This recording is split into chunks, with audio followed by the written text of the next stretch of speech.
Assalamualaikum warahmatullahi wabarakatuh. Kembali lagi ke kami dari kelompok 6 yang akan mempresentasikan tentang struktur dan format data, mata kuliah data raya dan pemrograman yang diampu oleh dosen Dr. Insinyur Irika Widya Sakti MT. Berikut adalah anggota dari kelompok 6, yaitu Berliana Puspita Hapsari dengan NIM 15136200002. Yang kedua ada Hafiz Suni Salim dengan NIM 15136200006. Berikutnya ada Livia Nita 15136200076. Berikutnya ada Maya Kusuma Widiani dengan NIM 15136200059. Berikutnya ada Rafli Fisatari Ramadhani dengan NIM 15136200023. Dan yang terakhir ada Raka Firgiansyah dengan NIM 15136200047. Oke, untuk slide berikutnya akan dibacakan oleh Berliana. Kepada Berliana, waktu dipersilakan. Baik, terima kasih Livia. Untuk slide selanjutnya yaitu ada pengertian tentang struktur data. Struktur data adalah cara menyimpan dan mengatur data secara berstruktur pada sistem komputer atau database sehingga lebih mudah diakses. Secara teknis, data dalam bentuk angka, huruf, simbol, dan lainnya ini diletakkan dalam kolom-kolom dan susunan tertentu. Dalam menyusun data, terdapat beberapa istilah yang perlu Anda pahami, yaitu node dan indeks. Berikut adalah penjelasan tentang kedua istilah tersebut. Yang pertama yaitu node, elemen yang terdapat dalam struktur data. Setiap node berisi pointer ke node selanjutnya. Sementara indeks yaitu objek dalam sistem database yang bisa mempercepat proses pencarian data. Struktur data bisa digunakan untuk mengelola database, melakukan kompres file, hingga mengolah data lainnya.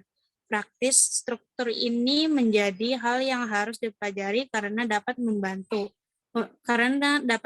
Anda untuk menyatukan berbagai elemen data secara efektif. Apalagi struktur data juga akan mempengaruhi ketepatan algoritma suatu program. Untuk slide selanjutnya akan dibahas oleh Maya. Kepada Maya dipersilakan. Terima kasih Berliana. Sebelumnya mohon maaf saya tidak bisa on kamera dikarenakan lagi sakit. Baik, selanjutnya saya akan menjelaskan tentang 7 tipe struktur data. Jadi tipe struktur data itu ada array, linked list, stack, subquery, tree, graph, dan hash table. Boleh di next. Yang pertama itu ada array. Tipe array mempunyai kumpulan elemen yang jaraknya saling berdekatan. Array ini juga dapat membantu seseorang untuk mencari data secara acak hanya menggunakan indeksnya. Array ini mempunyai keunggulan, yaitu bisa digunakan sebagai implementasi tipe lainnya. Yang kedua, proses pencarian data bisa dilakukan lebih cepat. Selain itu, tipe array ini memiliki kekurangan, yaitu penambahan dan pengurangan data membutuhkan waktu lebih lama karena tipe array menampung data secara berurutan. Boleh di next. Berikutnya ada linked list. Linked list ini adalah struktur data yang terdiri dari urutan data linear yang dihubungkan satu sama lain. Saat menggunakan tipe ini, kita harus mengakses data secara manual. Hal ini karena tidak bisa mencari data dengan sistem acak.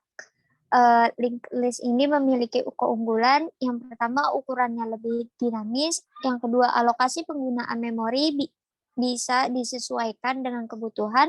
Yang ketiga, penambahan atau pengurangan data lebih cepat.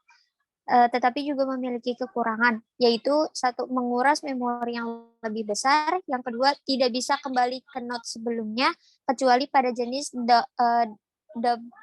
doubly linked list. Yang ketiga, proses traversal lebih panjang karena tidak langsung mengakses data dengan indeks. Selanjutnya akan dijelaskan oleh teman saya. Kepada Rafli, dipersilakan. Ya, terima kasih Maya. Selanjutnya ada stack. Stack itu merupakan tipe struktur data yang linear dan mengikuti urutan tertentu. Adapun urutan yang digunakan adalah LIFO, last in first out, atau FILO, first in last out. Kedua tersebut artinya sama, yaitu yang terakhir masuk akan menjadi data yang keluar pertama kali.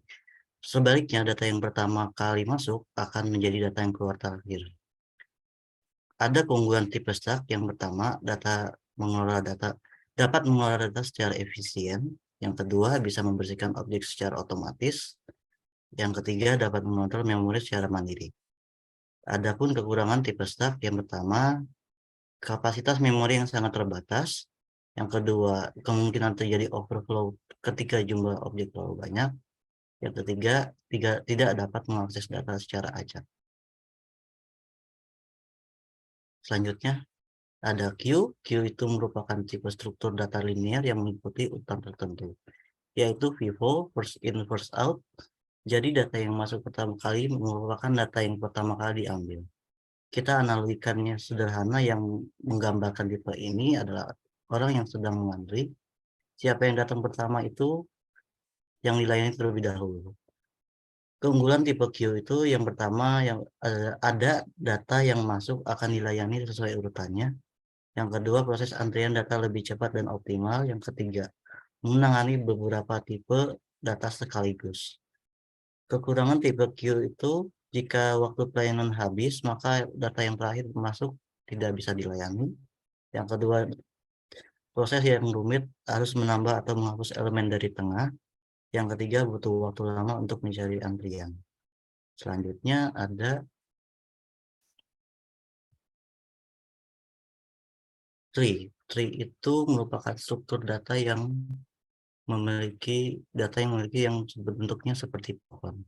Tipe tree efisien untuk menyimpan data secara hierarki karena disusun dalam berbagai level. Jadi tipe ini sering dianggap sebagai kumpulan node yang saling dihubungkan. Keunggulan tipe tree yang pertama, proses mencari data bisa dilakukan secara tepat. Adapun kekurangan tipe tree yang pertama, membutuhkan waktu yang lebih lama untuk memasukkan data karena harus menyesuaikan dengan urutan nilainya. Untuk selanjutnya akan dijelaskan oleh Raka. Kepada Raka, saya persilakan. Baik, terima kasih Rapli. Selanjutnya di sini ada grab. Grab adalah tipe yang berisi beberapa node yang saling terhubung. Node pada tipe grab disebut sebagai simpul. Jadi setiap garis akan saling menghubungkan dua simpul. Biasanya tipe ini digunakan untuk menunjukkan jaringan tertentu. Contohnya seperti jaringan telepon. Keunggulan tipe grab. Yang pertama, dapat membantu memeriksa hubungan antar node dengan cepat. Yang kedua, cocok digunakan untuk grafik yang tidak mengandung banyak node. Adapun kekurangan dari tipe grab, yaitu cuma satu, membutuhkan waktu lama untuk memodifikasi data.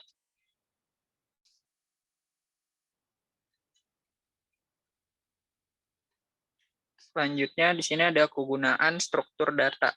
Yang pertama itu membuat proses pemrograman yang mudah. Struktur data bisa digunakan untuk membuat perintah dengan bahasa pemrograman dengan lebih mudah. Yang kedua, menyimpan dan mengatur data. Mudah menyimpan dan mengatur data secara efisien, rapi, dan terorganisir. Yang ketiga, pertukaran data. Anda bisa membagikan informasi dengan cepat dan mudah walaupun dilakukan antar aplikasi. Yang keempat, meningkatkan kualitas algoritma. Struktur data bisa berpengaruh ke tingkat efektivitas algoritma. Yang kelima, mengantisipasi masalah coding. Masalah ketika coding bisa selesai lebih cepat dengan menggunakan struktur data. Hal ini karena kesalahan atau error bisa segera ditemukan.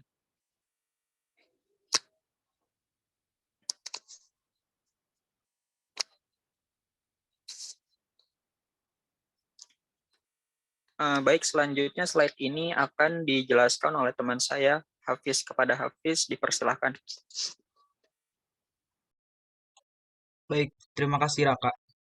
Selanjutnya saya akan membacakan kegunaan struktur data yang keenam, yaitu mengelola sumber daya dan layanan. Sumber daya dan layanan dalam sistem operasi bisa diatur melalui struktur data. Struktur data dalam konteks ini biasanya memuat manajemen directory file, alokasi memori, dan sebagainya. Kemudian, pengindeksan. Struktur data bisa digunakan untuk mengindeks objek yang disimpan dalam database. Yang ke-8, searching. Indeks yang terdapat pada struktur data akan mempercepat proses pencarian data tersebut. Yang ke-9 itu skalabilitas. Struktur data dipakai untuk mengalokasikan dan mengelola penyimpanan data di seluruh lokasi penyimpanan. Dengan begitu, suatu aplikasi big data bisa terjamin performa dan kemampuan upgrade-nya.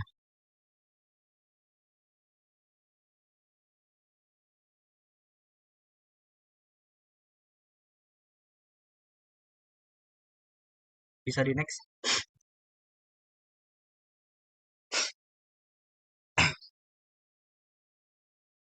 Kemudian ada pengertian format data. Format data adalah suatu petunjuk sebuah jenis dari suatu data. Data pada komputer memiliki berbagai macam format, contohnya GIF, PNG, JPG, XLS, DOC, PDF, dan lain-lain. Tergantung dari perangkat lunak pengolahannya.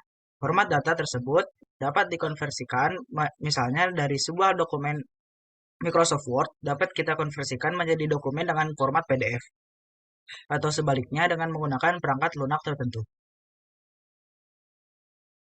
Selanjutnya saya kembalikan kepada Olivia. Baik, terima kasih kepada teman-teman. Untuk itu, materi pada kali ini tentang struktur dan format data cukup sekian. Jika kepada teman-teman ada yang ingin bertanya, bisa untuk langsung dicantumkan di kolom komentar yang sudah disediakan. Terima kasih atas perhatian kepada semuanya. Semoga ilmunya dapat bermanfaat. Kurang lebihnya mohon maaf. Wassalamualaikum warahmatullahi wabarakatuh.